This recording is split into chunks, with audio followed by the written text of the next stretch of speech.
Hi friends, welcome back to my YouTube channel and to today's video. I'm going to be sharing with you some tips on how I drew this cute little American goldfinch and these really lovely purple and pink cosmos flowers.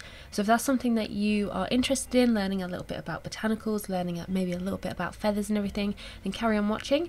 Also, if you want to watch the full thing in real time, you can find this tutorial over on my Patreon. Now is the perfect time to sign up because it's the beginning of the month. And yeah, let's get straight into this one. So one of the first things that I've done is drawn the outline for this. I've used my iPad and Procreate to draw the outline for this. I'm going to release a video on that soon on exactly how I do it. It's a really good way to get your outline. It's really quick and easy, and it's always easy for me to do that for my students as well. So that's the method that I've gone with this one. Alternatively, you can use the grid method, which I will leave a link to the video in the description below for you. With this little guy, I started off with the beak. This goldfinch for me was quite small. I did it on a really small scale. I should have done it a little bit bigger so that I could get more of those details in and just get a little bit more texture and everything in here. But I worked on a 10 by 8 inch scale and just worked really small on these little features here. You can see that eye is just absolutely ridiculously tiny, and the beak as well.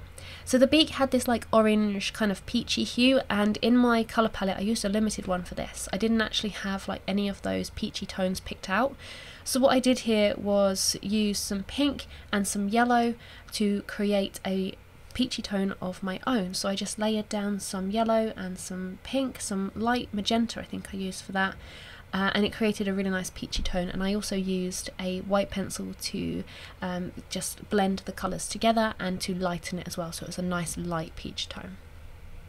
This American goldfinch was actually quite easy to render because he was yellow, and the kind of shadows in yellow, I tend to just use some darker shades of yellow, a little bit of green for a little bit more of like a bit more intense shadow, but basically I just used a really light shade of yellow. I think it was light chrome yellow or something like that, and then just use a slightly darker shade of yellow for some shadow areas and some green gold.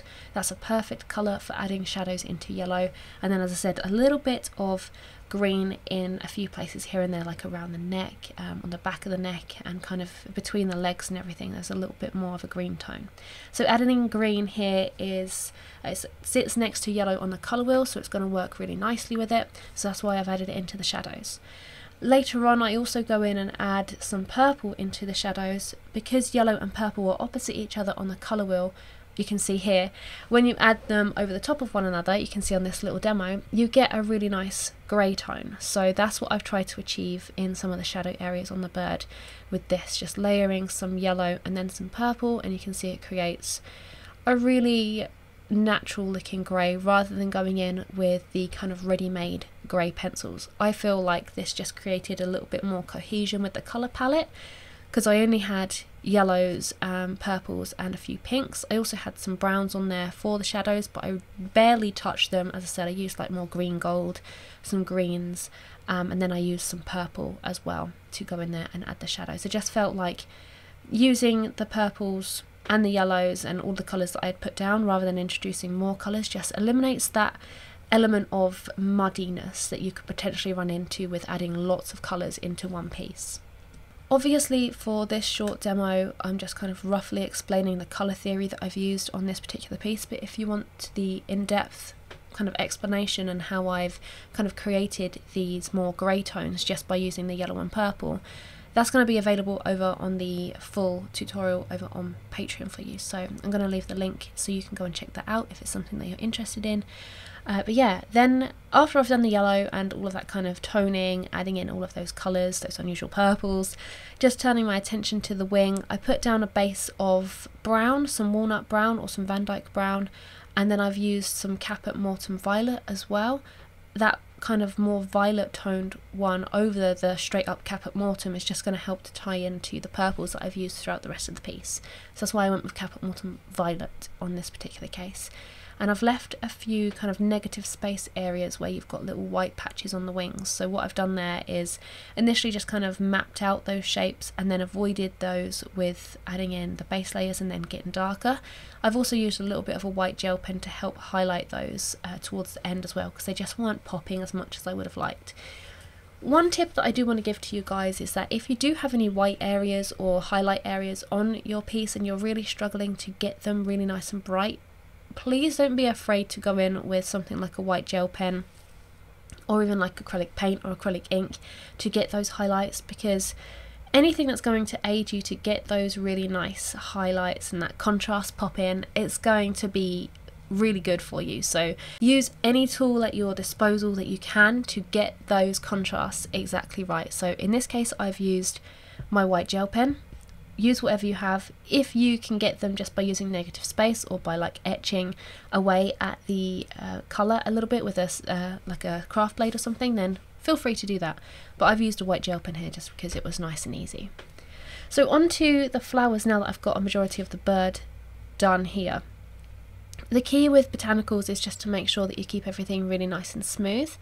There are some instances where you have kind of sharp edges to kind of create like the curve of the petals and where things are overlapping. So in kind of animals and other things, I tend not to use harsh edges if possible, unless it's like where you've got on the goldfinch here, for example, where you've got the dark wing coming across the yellow of the bird.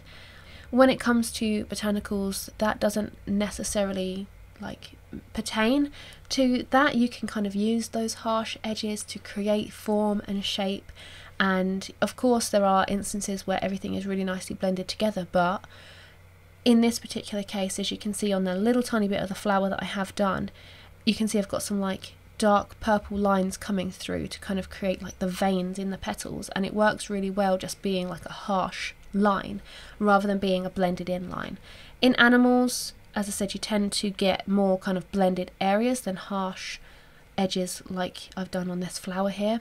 But in this case, I used those harsh edges to my advantage, and I think I created some really nice form and shape within the little cosmos flowers here. There are some areas where I have kind of blended the colours together and I have created a little bit more of a softer look, and that's where in the reference photo things tended to be a little bit more blurred and things were kind of overlapping a little bit more, but there wasn't any kind of real structure that you could see. But when I could see the structure of the petals, that's where I used those harsh edges. One of my absolute favourite parts of this particular portrait was adding in the stems. I just found that the purples, the greens and the yellows worked really lovely with each other, and I loved adding in the green stems. I just used some yellow as a base, and then I added in a little bit of a darker green, and then I just added in some brown for the kind of more shadowy parts of the stems where they're overlapping and where it's kind of sitting underneath the flower. So it was only like 3 colours that went into these particular stems. I also used a white pencil to blend them to get that nice smooth waxy look, but there's only 3 colours that I've used to complete these, so it was really actually quite nice and quick to add those in. I will just touch quickly on the bird feet.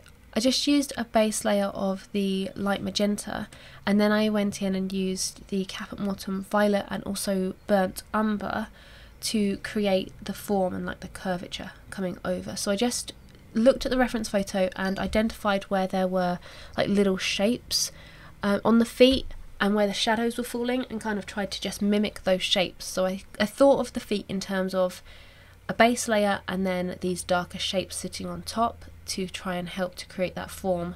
Bird feet are always one of my kind of nemesis when it comes to coloured pencil drawing, and I don't often like to do them, and the way that I combat that fear of doing them and getting them wrong is just to think of it in terms of a base layer and then some darker shapes sitting on and a little bit of blending. So take a look at your reference photo, have a look at the shapes that the darker areas are making, and just try and mimic those as best as possible on your drawing. I will just mention as well that the bird part of this, the feathers, I kind of created those just by working in the direction coming from the head and coming around the neck. I just used a really nice smooth base layer just working in that feather direction, and then for the details, there weren't too many details because the feathers were really nice and slick and kind of glossy looking. I just kind of used little kind of shading motions I didn't really add too many like individual lines or details or anything like that for the feathers. It's just mainly shading on that. So carrying on with the flowers here, I work petal by petal when I'm working on botanical things.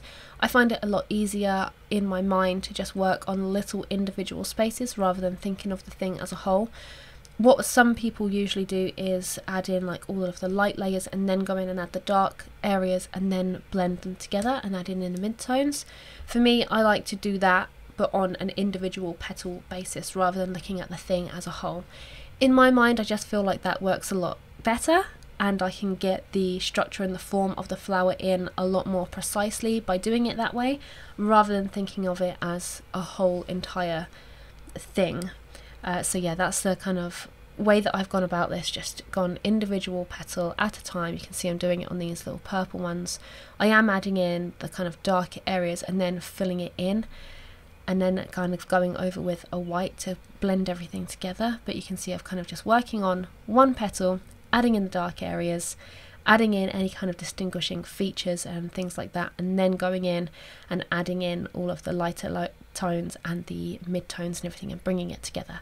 The white pencil is really key here as well, because that will help to blend all of your pencil layers together and get that really nice smooth look.